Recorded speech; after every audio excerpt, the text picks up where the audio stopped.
Hello everyone, welcome back to Chhaya learning centre. Hope you all are doing well. आज के lecture में मैं आपके साथ डिस्कस करने वाली हूँ NCERT question answers of how do organism reproduce. तो चलिए शुरू करते हैं अपनी आज की क्लास, जिसमें फर्स्ट क्वेश्चन है आपका, what is the importance of DNA कॉपिंग in reproduction. तो इसमें सबसे पहले आपको पता होना चाहिए कि आखिर डीएनए होता क्या है। तो डीएनए क्या है बच्चे? डीऑक्सीराइबो न्यूक्लिक एसिड, जो क्या है एक तरह का आपका जेनेटिक मटेरियल है, जो किस में फाउंड होता है? आपकी क्रोमोसोम में। और डीएनए आपको पता है, जेनेटिक मटेरियल आपको पता है, एक जनरेशन से दूसरी जनरेशन में क्या होता है? ट्रांसफर होता है from parents to the offspring. तो डीएनए क्यों इंपॉर्टेंट है? डीएनए कॉपिंग यानी कि डीएनए की जो रेप्लिकेशन है, ये क्यों आपके इंपॉर्टेंट है? तो डीएनए कॉपिंग क्यों इंपॉर्टेंट है बच्चे? डीएनए जो क्या करती है, एक इंफॉर्मेशन साइट है जिसमें क्या बनता है? प्रोटीन बनता है, जिससे आपका जो पूरा बॉडी डिजाइन है, एक specific type of body design create होता है। तो अगर डीएनए मॉलिक्यूल, तो यहाँ पे आपको पता चला डीएनए मॉलिक्यूल क्या डिटरमाइन करे? They will determine the body design of individual. के इंडिविजुअल का बॉडी डिजाइन कैसा होना है, वो किसने डिटरमाइन करना है, किसने तय करना है? वो डीएनए ने तय करना है। तो अगर डीएनए आपको पता है, मैंने भी आपको बताया, डीएनए क्या होगा? एक जनरेशन से दूसरी जनरेशन में ट्रांसफर होगा, यानी पेरेंट से ऑफस्प्रिंग में ट्रांसफर होगा। और जो ऑफस्प्रिंग है वो एग्जैक्टली कैसे दिखेंगे आपके? जैसे क्या है आपके पेरेंट्स है, they will look similar. Okay, so इस तरह से जो डीएनए कॉपिंग है वो रिप्रोडक्शन में इंपॉर्टेंट है। Next question, why is the variation beneficial to the species but not necessary for the individual. तो वेरिएशन क्या है? स्पीसीज के लिए क्यों इंडिविजुअल है, एक सिंगल इंडिविजुअल के लिए नेसेसरी क्यों नहीं है? तो वेरिएशन यानी कि कुछ ना कुछ क्या होगी? ऑल्ट्रेशन होगी। तो वेरिएशन क्या है? अगर किसी तरह का एनवायरनमेंट में चेंज होता है, तो एनवायरनमेंट में चेंज होना, जैसे कि यहाँ पे आपको गिवन भी है ये आंसर, एनवायरनमेंट में चेंज होना, अर्थ का टेम्परेचर अप या डाउन हो जाए, वाटर लेवल वेरी कर जाए, या कोई मेट्रोइड हिट कर जाए, इस तरह से कोई भी एग्जांपल आप सोच सकते हो कि कोई भी एनवायरनमेंट में सिचुएशंस जो है वो अक्कर हो सकती है, चेंजेस अक्कर हो सकते हैं। अब अगर जो रिप्रोड्यूसिंग ऑर्गेनिज्म है, जो ऑर्गेनिज्म क्या कर रहे हैं? रिप्रोड्यूस कर रहे हैं, इस पर्टिकुलर नीचे इसको सूट करेंगे, इस पर्टिकुलर एनवायरनमेंट को क्या करते हैं? सूट करते हैं, तो वो एग्जिस्ट कर जाएंगे। अगर ये ड्रास्टिकली, मतलब एकदम से इसमें क्या आएगा? चेंज आएगा, ऑल्ट्रेशन आएगा, तो ये पूरी की पूरी पॉपुलेशन क्या हो जाएगी? खत्म हो जाएगी। ठीक है। अब अगर यहाँ पे किसी तरह का कोई वेरिएशन उन इंडिविजुअल्स में, उन पॉपुलेशन के अंदर प्रेजेंट है, तो क्या होगा? देयर आर सम चांसेस कि वो जो स्पीसीज है वो क्या कर जाएंगी? सर्वाइव कर जाएंगी। अदरवाइज क्या होगा? वो जो स्पीसीज हैं कंप्लीटली वाइप आउट हो जाएंगी, खत्म हो जाएंगी। ठीक है। तो इस तरह से जो वेरिएशन है वो स्पीसीज के लिए यूजफुल है for the survival, okay, but not for the individual. तो आप इस पैराग्राफ से भी इस क्वेश्चन को आंसर कर सकते हो। ठीक है, इस पैराग्राफ में आपको कंप्लीट आंसर मिल जाएगा। नेक्स्ट क्वेश्चन की तरफ हम चलते हैं। नेक्स्ट क्वेश्चन ये आपका एसेक्सुअल मोड ऑफ रिप्रोडक्शन के ऊपर बेसिस है, जो आपने टाइप किए हैं। तो फर्स्ट क्वेश्चन है आपका, how does binary fission differ from the multiple fission. तो फिजन आप पूरा टॉपिक ये हम डिस्कस कर चुके हैं। बाइनरी फिजन और मल्टीपल फिजन में यहाँ पे आपको डिफरेंस बताना है। तो बाइनरी फिजन यानी जो पेरेंट सेल है वो किस में डिवाइड होगा? दो डॉटर सेल्स में डिवाइड होगा। मल्टीपल फिजन में क्या होगा? जो पेरेंट सेल है वो दो में डिवाइड ना होकर मेनी डॉटर सेल्स में डिवाइड होगा, उसको क्या बोलेंगे? Multiple fission. बाइनरी फिजन क्या होता है बच्चे? फेवरेबल कंडीशंस में अक्कर होगा, लेकिन जो मल्टीपल फिजन है उसके लिए फेवरेबल कंडीशंस की रिक्वायरमेंट नहीं है, वो अनफेवरेबल कंडीशंस में अक्कर होगा। बाइनरी फिजन के अंदर किसी तरह का कुछ भी रेसिड्यू लेफ्ट नहीं रहता, लेकिन मल्टीपल फिजन के अंदर जो रेसिड्यू है क्या रहता है? साइटोप्लाज्म एज ए रेसिड्यू वहां पे रह जाता है। ठीक है, उसमें रेसिड्यू लास्ट में रहता है। बाइनरी फिजन में किसी तरह का कोई भी रेसिड्यू एग्जिस्ट नहीं करता। ठीक है, बाइनरी फिजन नॉर्मल कंडीशंस में अक्कर होती है, ये मैं आपको बता चुकी हूँ, और मल्टीपल फिजन अनफेवरेबल कंडीशंस में भी अक्कर होती है। बाइनरी फिजन साइटोप्लाज्म क्या करता है? अपने आप को डिवाइड करता है न्यूक्लियर डिवीजन के बाद, आफ्टर ईच न्यूक्लियर डिवीजन। और मल्टीपल फिजन में क्या होगा? साइटोप्लाज्म अपने आप को डिवाइड नहीं करता, इसलिए लास्ट में क्या रह जाता है? एक रेसिड्यू वहां पे एग्जिस्ट करता है। तो ये थे आपके कुछ पॉइंट्स बाइनरी फिजन और मल्टीपल फिजन के बीच में। चलते हैं नेक्स्ट क्वेश्चन की तरफ। How will an organism be benefited if it reproduce through spores. यानी कि अगर स्पोर फॉर्मेशन के थ्रू, स्पोर्स के थ्रू ऑर्गेनिज्म रिप्रोड्यूस करेगा तो उसको किस तरह से बेनिफिट होंगे, आपको ये बताना है। तो स्पोर्स क्या होते हैं बच्चे? स्पोर्स क्या होते हैं? थिक वॉल से क्या होते हैं? वो कवर होते हैं, जो उनको क्या करते हैं? प्रोटेक्ट करके रखते हैं, जब तक वो अपनी फेवरेबल कंडीशन कौन सी होती है? Moist surface. उसको क्या चाहिए होता है? मॉइस्ट सरफेस चाहिए होता है। जब तक वो उस सुटेबल मॉइस्ट सरफेस के कॉन्टेक्ट में नहीं आती, वो ग्रो नहीं करेंगी। जैसे ही उसको क्या मिलता है, क्या मिलेगा? एक सुटेबल मॉइस्ट सरफेस मिलेगा, वहां पे वो क्या करेंगी? उन जो थिक वॉल से वो कवर थे वहां से वो बाहर आएंगे and they will start growing. ठीक है, तो इस तरह से स्पोर फॉर्मेशन के थ्रू आपको यहाँ पे बताना है कि किस तरह से वो रिप्रोड्यूस ऑर्गेनिज्म जो है रिप्रोड्यूस करते हैं।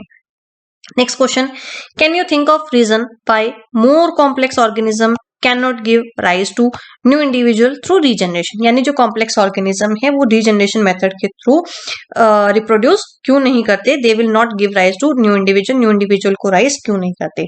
तो रीजनरेशन में क्या होता है, they will occur through mitosis. क्या कौन सी प्रोसेस अकर हो रही है यहाँ पे, माइटोसिस की प्रोसेस हो रही है, जिसमें क्या है एक पर्टिकुलर टाइप का टिश्यू ही क्या करता है, राइज करता है एक न्यू इंडिविजुअल को। लेकिन जो कॉम्प्लेक्स ऑर्गेनिज्म है इसके अंदर क्या है, डिफरेंट टिश्यूज हैं and they have different organ, और सब मिलके क्या कर रहे हैं, अपना अपना फंक्शन परफॉर्म करते हैं।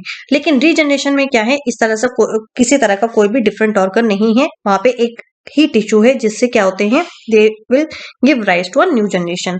तो कॉम्प्लेक्स ऑर्गेनिज्म जो है वो रीजनरेशन मेथड के थ्रू क्या करते हैं, रिप्रोड्यूस नहीं करते, क्योंकि वहां पे किसी तरह का कोई भी इस तरह से डिफरेंट टिश्यूज और डिफरेंट ऑर्गन प्रेजेंट नहीं है। They will reproduce through the mitosis. Regeneration में कौन सी प्रोसेस हो रही है, माइटोसिस हो रही है, जिसमें एक पर्टिकुलर टाइप का ही टिश्यू है जिससे क्या करते हैं, वो क्या करते हैं, they will give rise to new individual. Okay, next question, why is vegetative propagation practice for growing some type of plant. Vegetative propagation कुछ तरह के प्लांट्स को ग्रो करने के लिए किस तरह से प्रैक्टिस किया जाता है। तो किस तरह से, कौन कौन से प्लांट्स हो गए इसमें, इसकी बेसिकली यहाँ पे आपको इसकी एडवांटेजेस बतानी है। तो पहली एडवांटेज क्या है इसकी, जो सीडलेस प्लांट्स हैं वेजिटेटिव प्रोपेगेशन के थ्रू आप इसको ग्रो कर सकते हो। कटिंग और ग्राफ्टिंग मेथड के थ्रू क्या कर सकते हो, आप शॉर्ट ड्यूरेशन कम टाइम में फ्रूट्स और फ्लावर को क्या कर सकते हो, ग्रो कर सकते हो। सबसे जो अच्छी एडवांटेज है, चीप है, इजी है एंड मोर रैपिड मेथड है। आप इसको बार बार क्या कर सकते हो, प्रैक्टिस कर सकते हो, क्योंकि कम ड्यूरेशन में आप कटिंग और ग्राफ्टिंग मेथड से इसको फ्रूट्स को और फ्लावर्स को ग्रो कर सकते हो। तो चीप है, इजी है, यूज कर सकते हैं। और यहाँ पे जो कैरेक्टर्स हैं प्लांट्स के, उसको क्या कर सकते हो आप, सक्सेसिव जनरेशंस के थ्रू प्रिजर्व कर सकते हो। ठीक है, तो ये 4 इसके एडवांटेज हैं। बेसिकली आपको यहाँ पे एडवांटेजेस की लिखकर आनी है कि वेजिटेटिव प्रोपेगेशन की क्या एडवांटेजेस होती हैं। Next question, why is a DNA कॉपिंग an essential part of the process of reproduction. तो ये आपका सेम अभी जो भी क्वेश्चन हमने किया था डीएनए कॉपिंग वाला, वही यहाँ पे आपसे पूछा गया है, तो आप इसको अटेम्प्ट कर सकते हैं।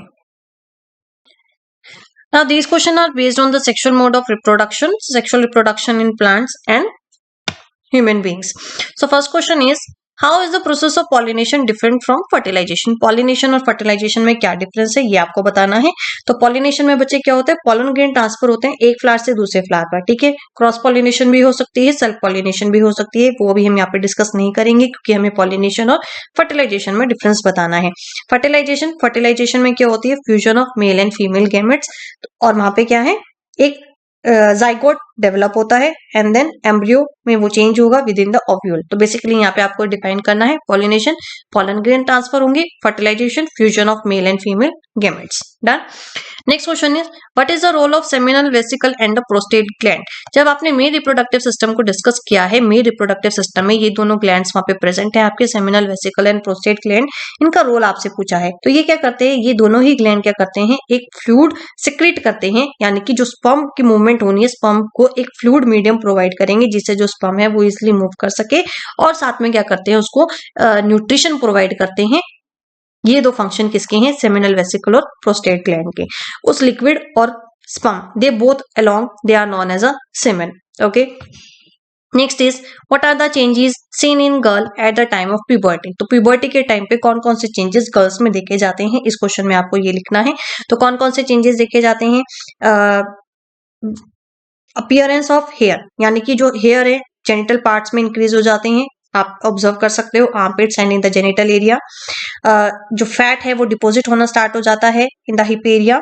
Pimples on the skin, oil, जो स्किन है वो क्या करती है, ऑयल सेक्रेट करती है, जिसकी वजह से स्किन के ऊपर क्या है, पिंपल्स प्यूबर्टी की एज में देखने के लिए मिलते हैं। नेक्स्ट जो चेस्ट का एरिया है, जो उसका ब्रेस्ट साइज है वो इंक्रीज होने लग जाता है। बिगिनिंग ऑफ मेंस्ट्रुएशन साइकिल, जो मेंस्ट्रुएशन साइकिल है वो भी प्यूबर्टी में क्या है, वो स्टार्ट होनी शुरू हो जाती है। तो ये कुछ चेंजेस हैं जो प्यूबर्टी के टाइम पे गर्ल्स में देखे जाते हैं।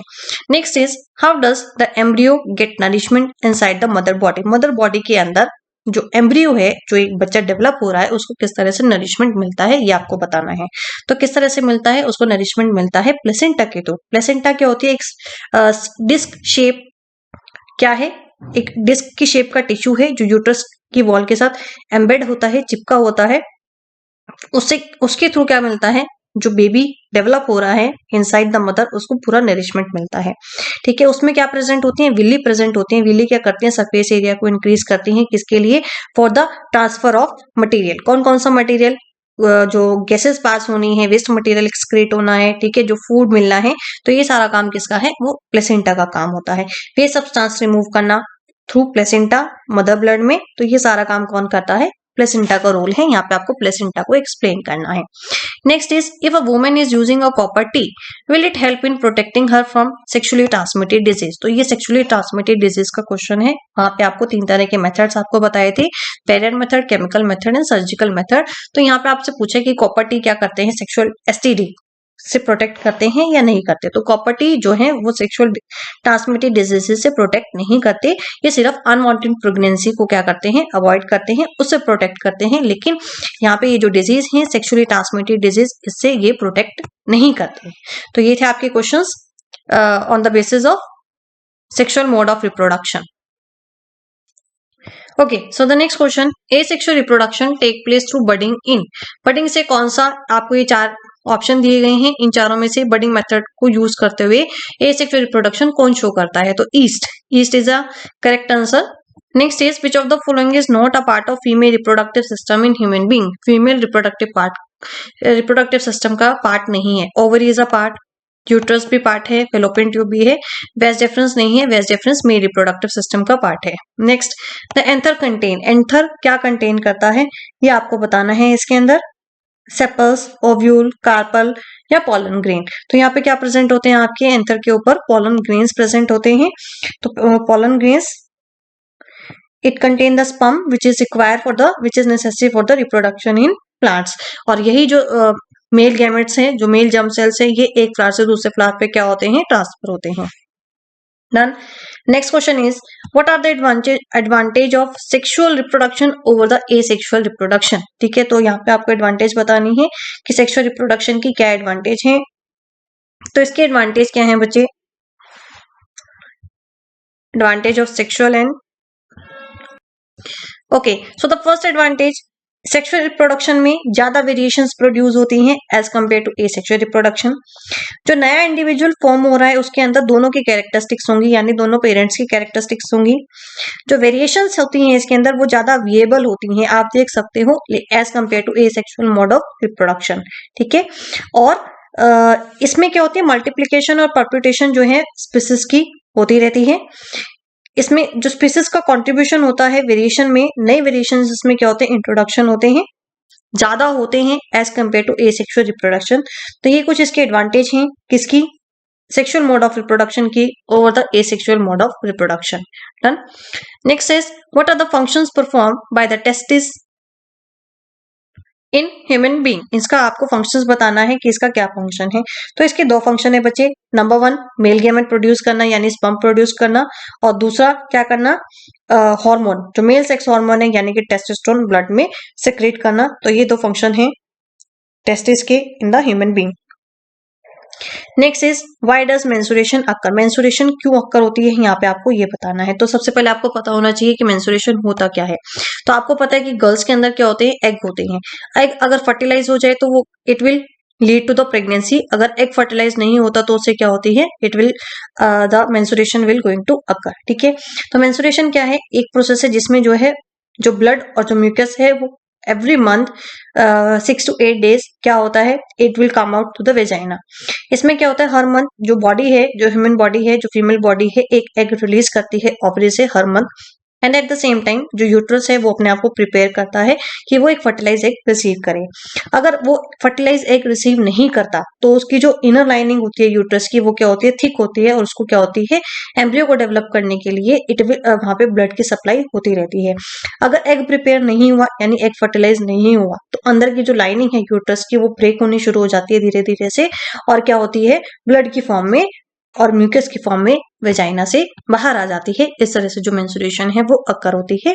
तो इसमें आपको ये एक्सप्लेन करना है कि हर मंथ जो फीमेल बॉडी है वो प्रिपेयर होती है कि एक फर्टिलाइज एग रिसीव करे। अगर एग फर्टिलाइज नहीं होगा तो क्या होगा, मेंस्ट्रुएशन होगी, और एग फर्टिलाइज हो जाए तो it will lead to the pregnancy. Done. Next is draw a label diagram of longitudinal section of a flower. तो यहाँ पे आपको क्या करना है, फ्लावर का डायग्राम बनाना है। तो ये आपको बुक में अवेलेबल है, आप वहां से इसको ड्रॉ कर सकते हो और आपको पूरी इसकी लेबलिंग भी करके दिखानी है। चारों पार्ट्स इसके, anther, filament, petal, ovule, sepal, stigma, style, ovary, तो ये सारे पार्ट्स आपको लेबल करके आपको शो करने हैं। Next is what are the different method of contraception. यहाँ पे आपको कॉन्ट्रासेप्शन के डिफरेंट डिफरेंट मेथड बताने हैं। तो यहाँ पे मैंने आपको जब ये टॉपिक मैंने आपके साथ डिस्कस किया था वहां पे मैंने आपको बताए थे 3 तरह के कॉन्ट्रासेप्शन मेथड होते हैं, barrier method, chemical method and intrauterine यानी कि IUCD, intrauterine contraceptive devices. Barrier method वो डिवाइस है जिसमें आप क्या करते हो, किसका यूज करते हो, कॉन्डम, डायफ्रागम या फिर सर्वाइकल कैप्स का।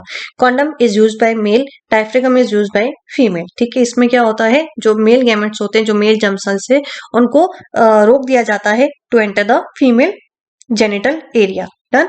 केमिकल मेथड में क्या यूज किया जाता है, पिल्स का, यानी कि आप मेडिसिन का यूज करते हो, ये फीमेल यूज करती हैं।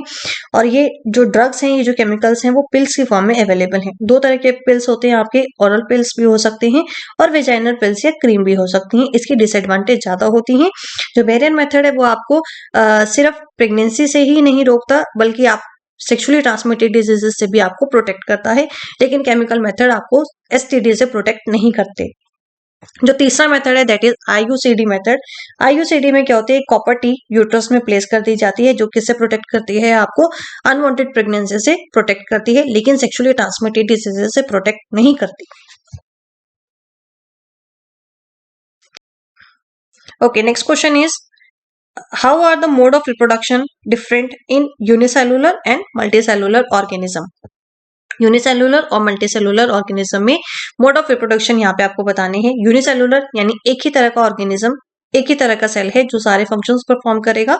मल्टीसेलुलर ऑर्गेनिज्म यानी डिफरेंट डिफरेंट सेल्स हैं, डिफरेंट टिश्यूज से, डिफरेंट ऑर्गन है, and they will perform there specific function. Okay, unicellular organism asexual mode of reproduction को यूज करते हैं, जैसे कि binary fission, budding, multiple fission. ठीक है, तो ये सारे मेथड आएंगे आपके किसके, यूनिसेलुलर ऑर्गेनिज्म में। मल्टीसेलुलर ऑर्गेनिज्म के अंदर एसेक्सुअल और सेक्सुअल दोनों मोड ऑफ रिप्रोडक्शन प्रेजेंट है।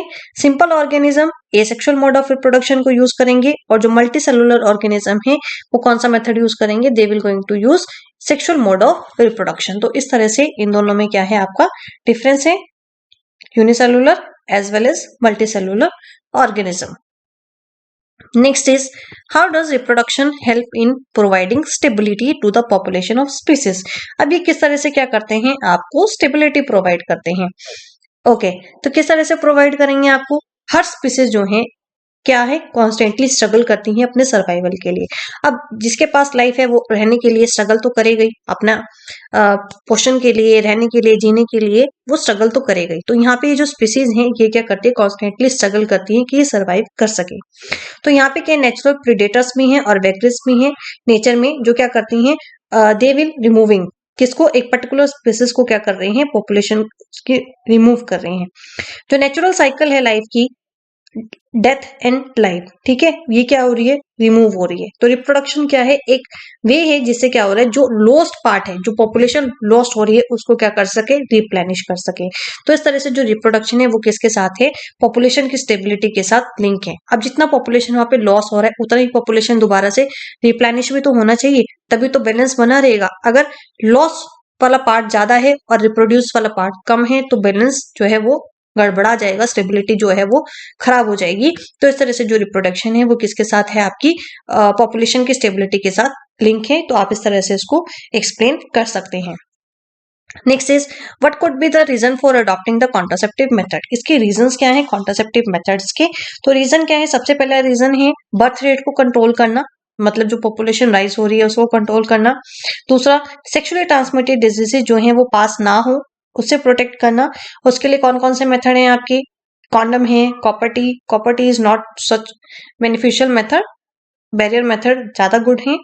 और अनवांटेड प्रेगनेंसीज को अवॉइड करना, प्रिवेंट करना, ये कुछ रीजंस हैं कॉन्ट्रासेप्टिव मेथड्स को अडॉप्ट करने के। तो यहाँ पे आप इसको इस तरह से एक्सप्लेन कर सकते हैं। तो इसी के साथ ये आपके सारे क्वेश्चंस इस चैप्टर के कंप्लीट हो चुके हैं। होप आपको किसी क्वेश्चन में कोई डाउट नहीं होगा। अगर किसी क्वेश्चन में आपको डाउट रहता है तो आप कमेंट करके कमेंट बॉक्स में मुझे बता सकते हैं। तो आज के लिए इतना ही, कल फिर मिलेंगे एक नए लेक्चर के साथ। तब तक बाय बाय।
जी क्या होगा?